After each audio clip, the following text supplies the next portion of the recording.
سورہ مبارکہ حجرات وہ سورہ ہے کہ جس میں وہ تمام اہم مضامین سمٹ کے آ گئے ہیں جو سرکار رسالت مآب خاتم النبیین صلی اللہ علیہ وسلم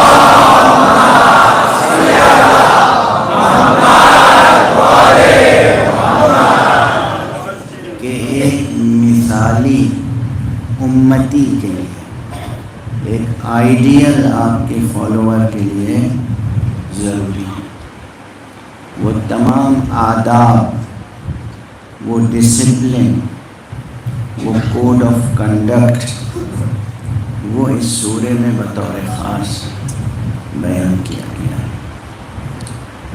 میں نے اور دوسرے مقامات پر بھی اس مرتبہ ایام عزا میں چند مجلسیں اسی آیت پر گزارش کی ہیں، اور یہ بات بھی عرض کی ہے کہ سورہ مبارکہ حجرات کی فضیلت میں جو روایتیں نقل ہوئی ہیں ان میں ایک روایت میں یہ بات بتائی گئی ہے کہ اگر کوئی شخص روزانہ سورہ حجرات کی تلاوت کرے تو اسے سرکار رسالت مآب کے زوار میں شمار کیا جاتا ہے، یعنی اسے وہ ثواب ملتا ہے، وہ اجر ملتا ہے، اللہ سبحانہ و تعالیٰ کی طرف سے وہ روحانی انعام ملتا ہے، اور وہ مرتبہ اسے دیا جاتا ہے اعزازی طور پر کہ جو حضور کے ایک زائر کا رتبہ ہوتا ہے۔ رسول پاک کی زیارت کا ثواب کتنا ہے؟ رسول اللہ صلی اللہ علیہ وسلم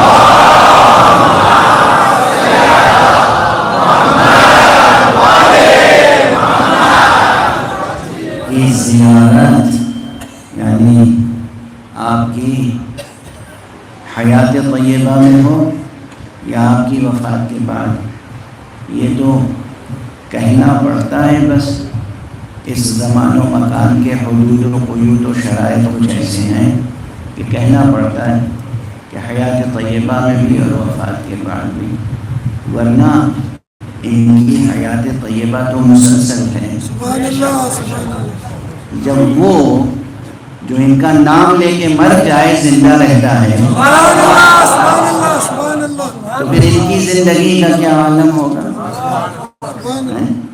یہ صرف خطیبانہ جملہ تھوڑی ہے، اس پر سوچئے، سوچئے، قرآن کی روشنی میں سوچئے، سوچئے، اور حدیث کی روشنی میں سوچئے، جو احادیث صحاح ہیں، جو صحیح حدیثیں ہیں، ان کی روشنی میں سوچئے کہ جو حضور کا کلمہ گو ہے، آپ کے کلمے پر جان دے دے تو اسے اللہ شہید کا رتبہ دیتا ہے، اور شہید کے لیے خود قرآن میں کہتا ہے کہ انہیں مردہ نہ سمجھو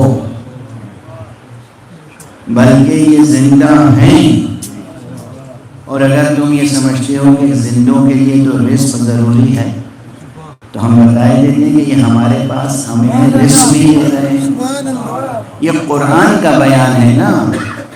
تو اگر امتیوں کا یقین اور اعتقاد قرآن مجید پر ہے تو پھر کسی شک و شبہ کی گنجائش نہیں رہ جاتی کہ جو رسول پاک صلی اللہ علیہ وآلہ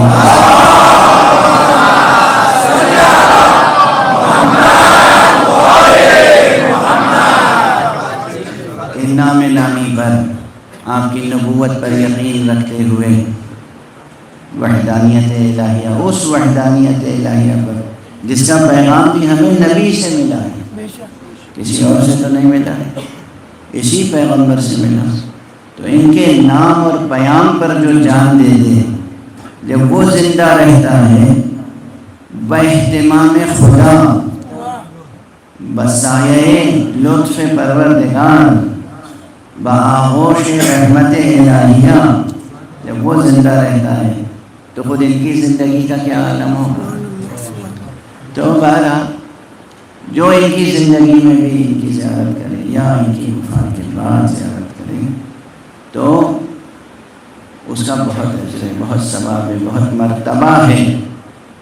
اللہ اس کی مغفرت فرماتا ہے، اس کے اگلے پچھلے گناہ معاف فرماتا ہے اور اس کی دعائیں قبول ہوتی ہیں۔ وہ اللہ کا ایک محبوب بندہ بن جاتا ہے، اللہ کے محبوب کا محب بھی اللہ کا محبوب بن جاتا ہے۔ سبحان اللہ سبحان اللہ۔ تو ایک ثواب بڑا یہ ہے اس سورے کا، سورہ حجرات، کہ جو اس کو پڑھے روزانہ وہ آقا نامدار صلی اللہ علیہ وسلم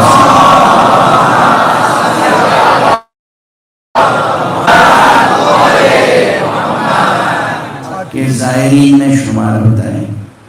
اب اس سورے میں ثواب کے علاوہ جو تعلیمات ہیں، ظاہر زیارت کا لفظ اسی کے لیے صادق آتا ہے جو صرف انگریزی کے لفظ میں وزٹ نہ کرے، سبحان اللہ سبحان اللہ، بلکہ وہ آقا کے پیام پر یقین رکھتا ہو، آقا کے لائے ہوئے دین پر یقین رکھتا ہو، آقا کی لائی ہوئی شریعت پر یقین رکھتا ہو، آقا سے عشق و محبت رکھتا ہو، آقا پہ مر مٹنے کا جذبہ رکھتا ہو۔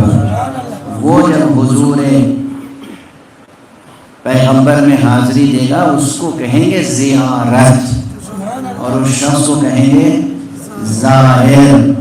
یہ نہیں کہ جو گیا اور مدینہ گھوم پھر کے چلا آیا وہ زائر ہے، نہیں، ایسا نہیں ہے۔ شہر کا زائر ہونا اور ہے، حضور کا زائر ہونا اور ہے۔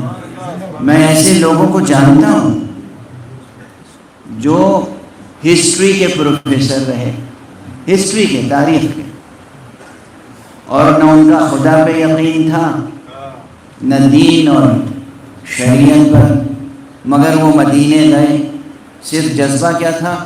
دیکھیں تو صحیح کہ عمارت کیسی ہے، دیکھیں تو صحیح مدینہ ہے کیا؟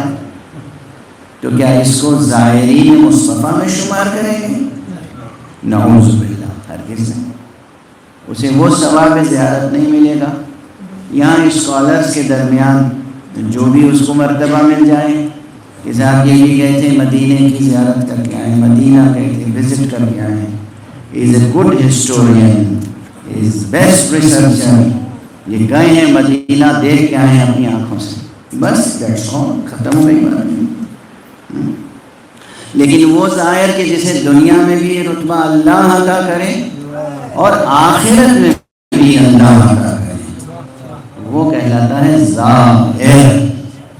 وہ ثواب آپ کو انشاءاللہ ملے گا اگر آپ یہ سورہ مبارکہ کی تلاوت فرمائیں۔ دیکھیے اللہ دینے والا ہے، اللہ تو بندوں کو عطا کرنے کے بہانے ڈھونڈتا ہے۔ آپ کی نیت صحیح ہو، سالم ہونی چاہیے۔